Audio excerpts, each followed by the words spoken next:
सदगुरु जोगी पीर धाम से समझेंगे जैसा चिंतन वैसा जीवन।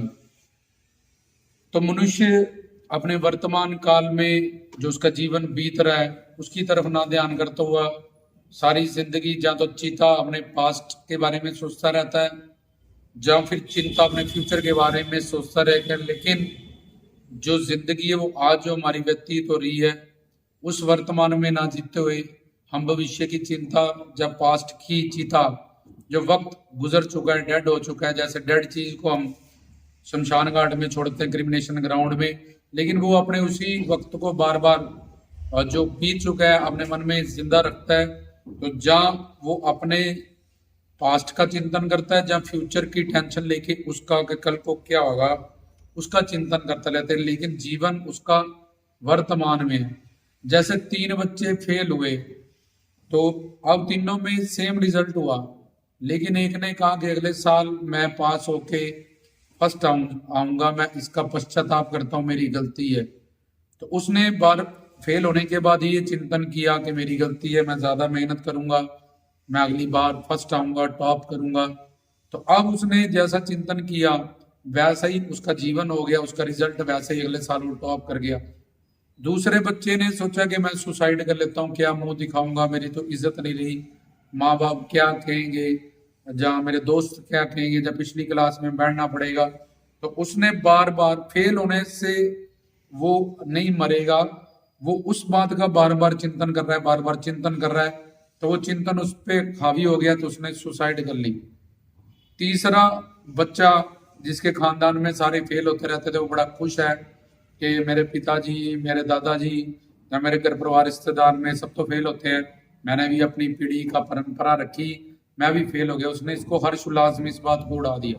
अब तीनों के साथ सेम कर्म हुआ, लेकिन जैसा जैसा चिंतन जिसने किया वैसा ही उसका रिजल्ट उसके जीवन में हुआ।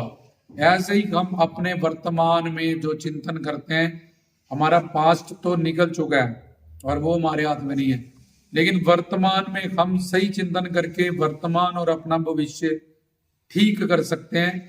तो वर्तमान में जो पवित्र पावन चीजों को गुरु के नाम गुण रूप लीला धाम और उनके दिए हुए गुरु मंत्र का चिंतन करते हैं, रिवीजन करते हैं, जप करते हैं, सिमरन करते हैं, तो उनके वर्तमान में किए गए पापों का जो उनको भूतकाल में किए गए पास्ट टेंस में, जब पिछले कर्मों में, पिछले जन्म में जो बुरे कर्म है, उन पापों के दंड से उसको भी वो जब तक पूजा से या नाम गुण रूप लीला धाम संत इन 6 पवित्र जगहों से मन का जुड़ाव सत्संग करने से या इनका चिंतन करने से वो पापों से भी मुक्त होते हैं, दुष्कर्मों के दंड से भी मुक्त होते हैं, उनका वर्तमान और उनका भविष्य भी उज्जवल हो जाता है, क्योंकि जो बीज डालेंगे वही फल भविष्य में हमारे वह हमें वापिस मिलेगा।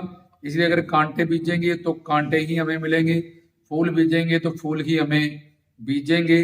तो जैसा चिंतन होगा, हमें अपना जो ध्यान है वो चिंता से निकाल के, चिता से निकाल के हर गुरुवान के चिंतन में ही रखना चाहिए, जिससे हमें पिछले जो जन्म जन्मांतरों के पाप हैं वो भी हमारे नष्ट होंगे।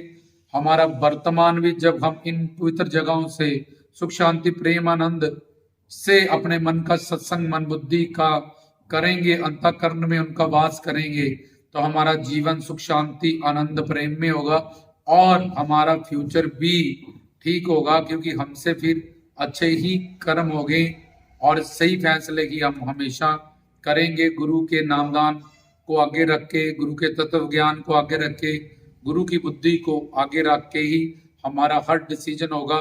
गुरु के संतों के अवतारों के अनुकूल रहना, हुक्म की पालना करना, तब ही कोई वर्तमान में काम करना, चाहे सोशल वर्ल्ड का है चाहे स्पिरिचुअल वर्ल्ड का है, तो उसमें गुरु फिर हमारी जिम्मेवारी ले लेते हैं, हमारा ठेका ले लेते हैं। और सही चिंतन और पवित्र पावन जगहों का चिंतन करने से बार बार पाप नष्ट होते हैं। तो पास्ट में जो जन्म जन्मांतर पाप किए हैं, दुष्कर्म किए हैं, उनको भी हम जला सकते हैं सही चिंतन करने से। पवित्र जो ये जगह बताए हैं पवित्र पावन, जैसे गंदे कपड़े को साफ पानी शीतल पानी से तुम धोओगे तो साफ हो जाता है, गंदा शीशा जब तुम धीरे धीरे साफ करते हो वो साफ हो जाता है। ऐसे ही ये मन बुद्धि जिसमें अनंत जन्म के पाप पड़े हैं और ये भटकी पड़ी है और जिसके कारण हमारे कर्मों के कारण हमें दंड मिलता है, तो हम जैसा चिंतन करेंगे वैसा ही हमारा आने वाला वर्तमान और भविष्य हो जाएगा। इसलिए जिसको अपना भविष्य ठीक करना है, खुशियां पानी है, सुख शांति प्रेम आनंद में रहना है, उसको अपनी मन बुद्धि का सत्संग इन गुरु के अवतारों के संतों के जो काल माया से परे की शक्ति है उनके नाम गुण रूप लीला धाम के चिंतन में ही मन को रंगना है। शरीर 5 महाभूतों से बना है, संसार भी 5 महाभूतों से बना है। शरीर अच्छा व्यवहार करने के लिए और रोटी कपड़ा मकान का उपयोग करने के लिए घर परिवार रिश्तेदारों में अच्छा व्यवहार करें, शारीरिक क्रियाएं करें। हरि गुरु भगवान हम 2 चीजों का जोड़े, एक आत्मा और एक शरीर। तो आत्मा को अगर मन इन पवित्र चीजों से जुड़ेगा तो आत्मा का कल्याण हो जाएगा, हमारा कल्याण हो जाएगा, हमारा यही लोक परलोक सवर जाएगा। लेकिन अगर मन पहले ही मन बुद्धि अनंत जन्म के पापों से युक्त है और अगर हम सिर्फ संसार और संसारियों और संसार की व्यक्ति वस्तु का ही चिंतन करेंगे तो हमें पास्ट का भी दंड प्रेजेंट में भोगना पड़ रहा है। प्रेजेंट भी खराब है तो फ्यूचर भी खराब होगा। तो कैसा चिंतन होगा वैसा ही हमारा जीवन होगा।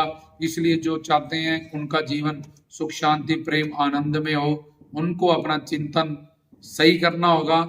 मंजिल तो सच्चिदानंद है सबकी, आनंद सुख शांति, लेकिन दिशा गलत है। जहां पे जो चीज है अगर हम वहीं पे खोजेंगे, जैसे चूरने के पानी में हमें माखन नहीं मिलता, इसी तरह से कुत्ता हड्डी चूसता है, उसको लगता है कि हड्डी से खून आ रहा है, वो अपने जबाड़ों का ही खून धीरे धीरे आता है पीता है।